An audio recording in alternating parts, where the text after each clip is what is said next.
اهل دل است. نخست استاد استادان دنیا باربد بوده.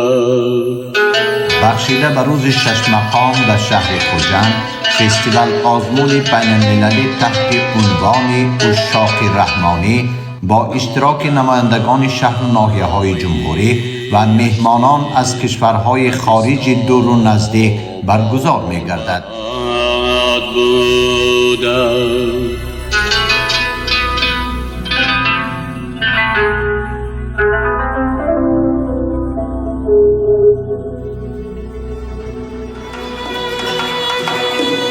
نخست استاد استادان دنیا باربد بوده. به نسبت رودکی صنعت ما باربد بوده.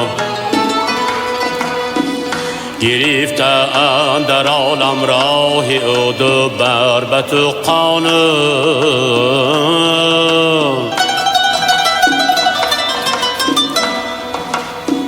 سراسر عالمی را باربد پیموده با ناخن. سراسر عالمی را باربد پیموده با ناخن.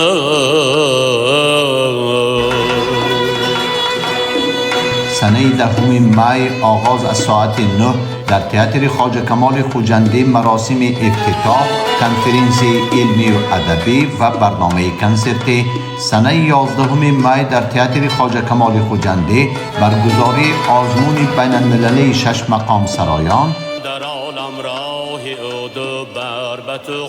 و سنه 12 می ساعت 19 در صحن مؤسسه دولتی قلعه خوجند گالا کنسرت و مراسم جنبست فستیوال آزمون برگزار می گردد. مرحبا به عید 6 مقام، گنجینه بی‌بهای تمدن بشری.